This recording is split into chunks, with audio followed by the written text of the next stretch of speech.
Baik, bismillahirrahmanirrahim. Assalamualaikum. Bertemu lagi dengan saya Rumnas Prastio masih dalam rangkaian pengembangan khusus Excel. Kali ini kita belajar lagi Power Query teman-teman ya. Dan ada teman yang nanya bagaimana cara membuat atau mengetahui trending satu value yang diberikan dari data yang ada di sini ya.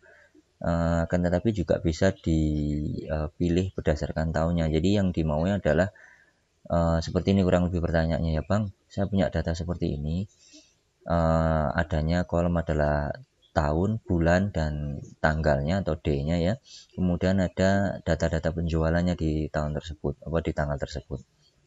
Yang dimaunya adalah si bosnya atau si bos penanya ini mempunyai keinginan buatin satu tampilan dong yang bisa membuat saya tahu penjualan tiap tahunnya berapa, kemudian saya juga bisa tahu penjualan di bulan-bulan tersebut nilainya berapa. Jadi mungkin nanti yang paling gampang adalah kita membuat satu pivot table sederhana saja ya.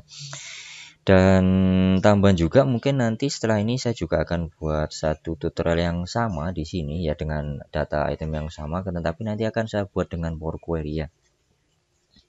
Dengan Power BI. Jadi mungkin tampilan yang pertama ini nanti kita akan selesaikan dengan Excel, kemudian untuk tutorial berikutnya akan saya selesaikan dengan si Power BI. Jadi ada sedikit gambaran dari teman-teman yang sebelumnya bertanya-tanya buat apa sih Power BI ini. Nah, nanti di tutorial setelah ini teman-teman akan tahu bagaimana cara memanfaatkan Power BI untuk mengenerate satu visualisasi yang cukup mudah ya. Oke, kita langsung saja ke sini ke tabel yang sudah ada diberikan oleh teman kita, dan yakin ini adalah tabel yang ditarik dari satu aplikasi karena memang settingnya di sini aja udah bahasa Inggris ya, year, month, day, kemudian value. Dan di Indonesia, di negara kita ini saya tidak menemui hasil file Excel buatan manusia yang ya datanya ditata seperti ini adalah saya pastikan ini ngambil dari satu aplikasi yang di-download ya. Oke, jadi langsung saja. Yang pertama akan saya lakukan adalah saya akan membawa ini ke Power Query, kemudian saya akan convert dulu apa yang ada di year, month, and day ini menjadi tanggal, kemudian akan saya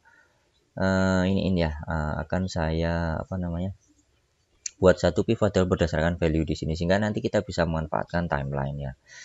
Oke, kita hilangkan dulu untuk filternya ya. Di sini saya klik pada tab data, kemudian saya hilangkan filternya seperti ini. Kemudian saya klik pada salah satu tabel di sini, kemudian saya klik pada tab data, klik pada get and transform di sini ya. Teman-teman bisa klik pada from table atau range ini, saya klik. Maka secara otomatis si Power Query akan mendeteksi posisi dari tabel kita nanti ya. Kita coba lihat ya. Oke. Nah, secara otomatis Power Query akan langsung bisa melihat data kita ada di banyak baris seperti ini. Padahal kita tadi hanya mengklik pada salah satu sel saja di sini ya. Jadi si Power Query ini sebenarnya cukup pintar ya, teman-teman ya. Oke, yang akan kita lakukan pertama adalah mengconvert year, month, and day di sini menjadi satu bentuk tanggal. Jadi saya akan mengklik pada year ya.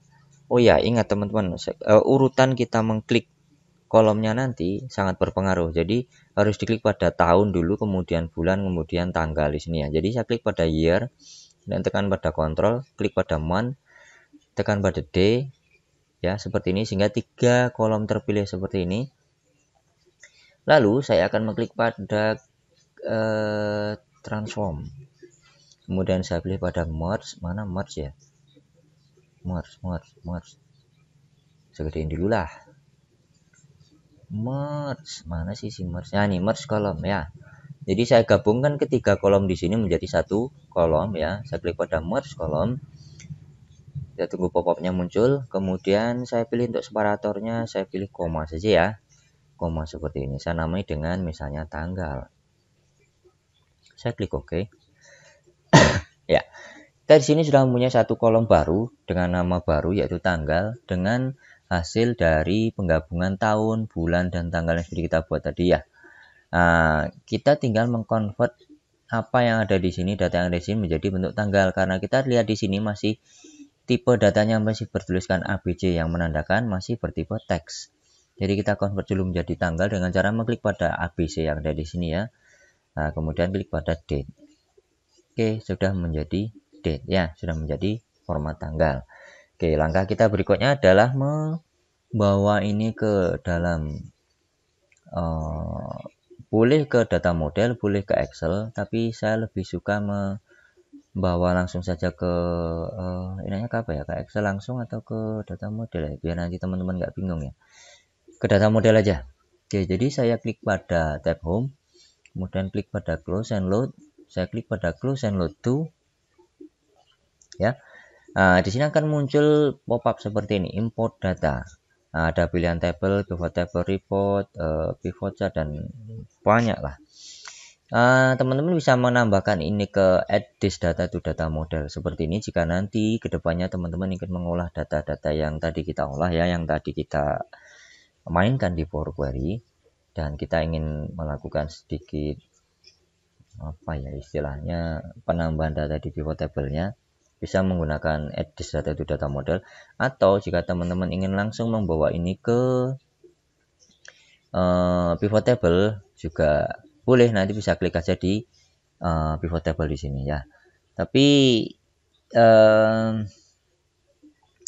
ya udah, saya bawa langsung aja ke pivot table ya, daripada nanti teman-teman bingung ya. Saya centang hilangin saja pada add this data to data model di sini ya.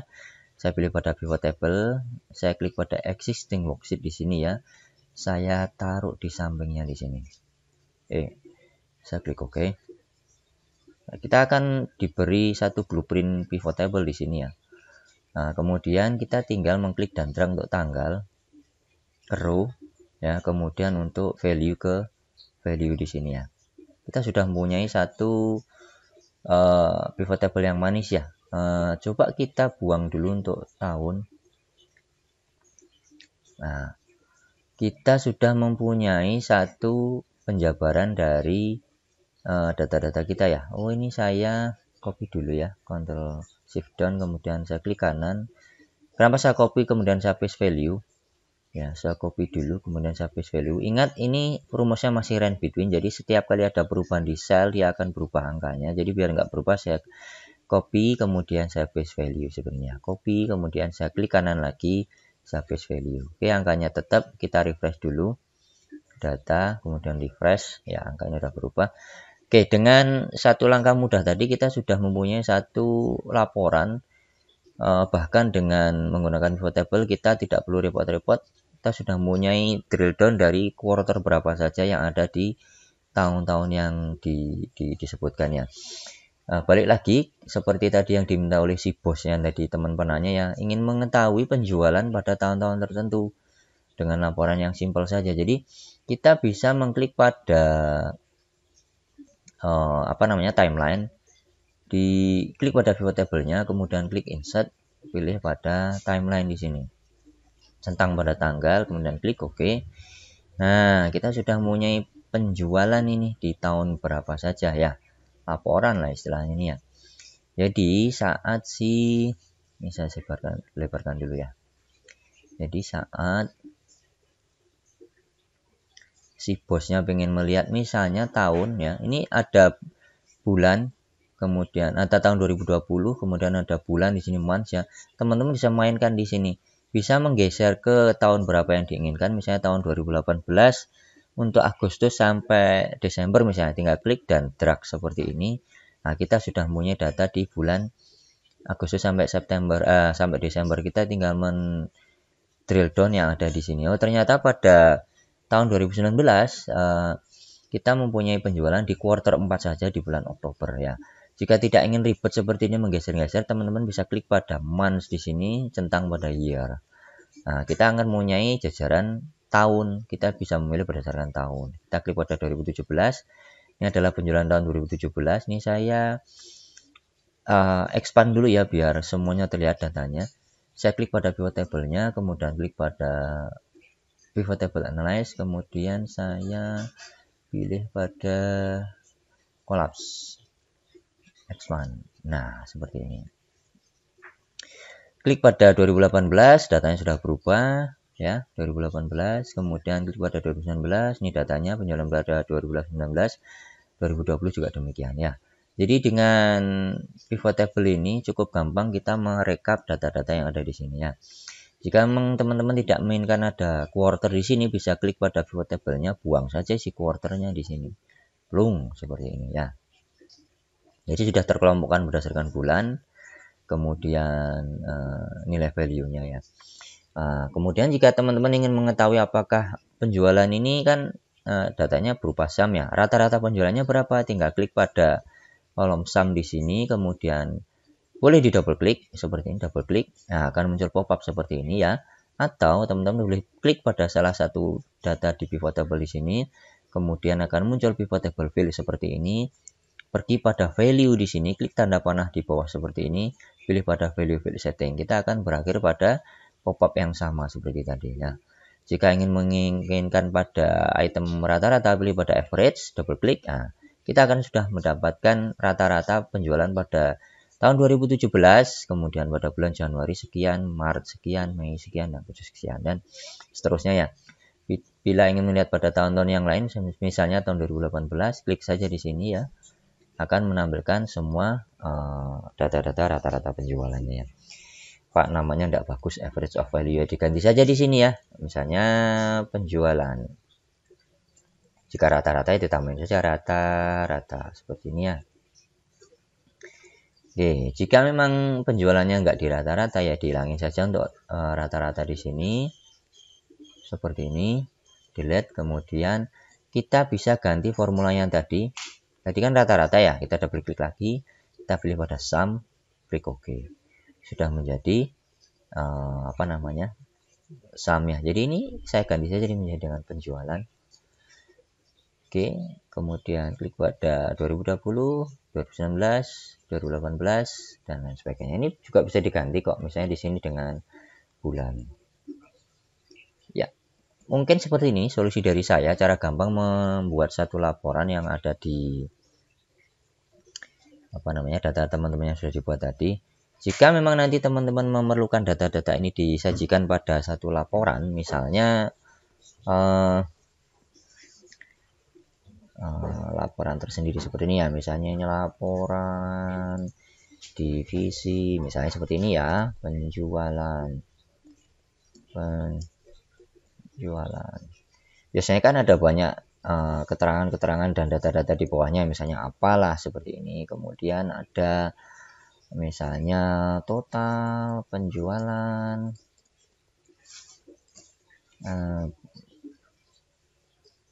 tahun misalnya 2019. Nah, teman-teman tinggal klik saja di sini sama dengan arahin saja ke sini tadi. Tarik di grand totalnya. Secara otomatis akan muncul get pivot data di sini ya. Abaikan saja, nanti akan dibahas pada tutorial yang lain untuk get pivot data ini. Saya tekan enter dulu. Nah, kita sudah mempunyai data pada tahun 2019 ya. Jadi nanti tinggal mereferensikan saja, memainkan saja formula yang ada di laporan, disambungkan ke pivot table-nya di sini. Oke, cukup jelas ya teman-teman ya. Jadi ini cara sederhana untuk membuat satu ringkasan data untuk mengetahui, mungkin saya sebut penjualan ya, apa yang ada di teman penanya ini. Oke, mungkin simpel seperti itu saja. Pelajaran bisa diambil, kita bisa membuat satu tanggal tadi ya di Power Query dengan mengubah di year, month, and day di sini menjadi satu tanggal, kemudian kita bisa mainkan di pivot table. Pertanyaannya, Pak, bukannya ini bisa menggunakan data yang ini saja tanpa Power Query? Bisa, memang bisa. Nah, contohnya seperti apa? Jadi saya mengklik dan blok seperti ini ya. Kemudian klik pada insert. Tanpa menggunakan Power Query pun bisa. Ya. Nah, insert pivot table. Kemudian saya klik pada existing worksheet. Saya taruh di sampingnya sini aja ya. Klik OK. Kita bisa membangun kok seperti ini. Tahun di rows, kemudian value di sini. Nah, kita bisa tahu kok jajarannya per tahun berapa totalnya, kita juga bisa buktiin. Yang tadi kita klik pada 2019, 2018 nih ya, totalnya 2372, kita lihat di sini juga 2372 sama hasilnya. Jadi sebagian teman nanti juga akan pasti bertanya kenapa sih ini tadi dibawa repot-repot ke Power Query. Jadi jawabannya adalah seperti ini. Saat kita menggunakan Power Query, kita bisa melakukan analisa data atau mengatur data yang akan kita tampilkan di background ya, kalau saya bilang ya, tidak ditampilkan di sini. Jadi jika kita membuat pivot table langsung dari pivot table ini ya, yang langsung dari tabel di sini, apapun yang kita dapatkan di sini itu yang bisa kita olah yang ada di sini ya. Nah, pertanyaannya jika memang data ini nanti harus diolah menjadi beberapa step yang memerlukan tambahan, kita tentu akan menambahkan tabel di sini atau bahkan kolom di sini, atau sering disebut dengan kolom bantu. Nah, saat kita tambah banyak menggunakan kolom bantu, nanti tentu source dari si pivot table ini akan berubah kan ya. Yang tadinya jika kita lihat di sini, klik, kemudian kita klik pada pivot table analyze, klik pada change source data di sini, change data source ya, kita klik ya. Kita coba lihat di sini, yang tampil di sini adalah apa yang sudah kita blok di awal tadi. Jadi saat kita menambahkan data tambahan di sini atau kolom tambahan, kolom bantu tidak akan muncul di pivot table yang sudah kita buat di awal. Beda halnya saat kita menggunakan Power Query. Kita tadi mengolah data dengan Power Query di sini. Ya. Kita bisa mengolah data di dalam Power Query. Nah, salah satu bentuk paling sederhana kegunaan Power Query adalah seperti itu tadi ya. Saat kita menggunakan kolom bantu, kita tidak perlu mengutak-atik data awalnya. Jadi kita bisa memainkan di dalam Power Query-nya, data bantunya. Jadi saat bulan depan si teman penanya ini dapat data lagi, ya tinggal kopas saja yang ada di sini. Tidak perlu lagi mengolah si kolom bantu. Kenapa? Sudah diolah di Power Query. Power Query sudah pasti bisa menghandle hal tersebut. Gampang ya teman-teman ya untuk mengatasi hal ini sebenarnya. Jadi sedikit step dengan masukkan Power Query akan lebih menambah fleksibilitas kita dalam mengolah data. Oke, demikian dulu untuk tutorial kali ini. Mudah-mudahan bisa dipahami. Buat teman-teman yang ingin mendapatkan satu solusi atau ingin berbagi solusi dengan saya, silakan tulis di kolom komentar. Buat teman yang belum gabung di grup Facebook saya, silakan gabung di grup Facebook saya, menanyakan semua yang kita tanyakan tentang Excel atau kita bahas mengenai Excel. Buat teman-teman yang belum subscribe, silakan subscribe biar tidak ketinggalan video tutorial saya. Nah, jika teman-teman mempunyai teman atau rekan yang mempunyai mungkin masalah yang sama dengan yang dihadapi teman penanya tadi, yang mirip dengan apa yang sudah kita selesaikan bareng-bareng barusan, bisa share video tutorial saya ini. Oke, demikian tutorial kali ini, mudah-mudahan bisa dipahami terkait bagaimana membuat satu pengolahan data dengan Power Query, kemudian kita lanjutkan ke pivot table. Bertemu kembali dengan saya Rumenas, masih dalam rangka tutorial yang lain. Assalamualaikum warahmatullahi wabarakatuh.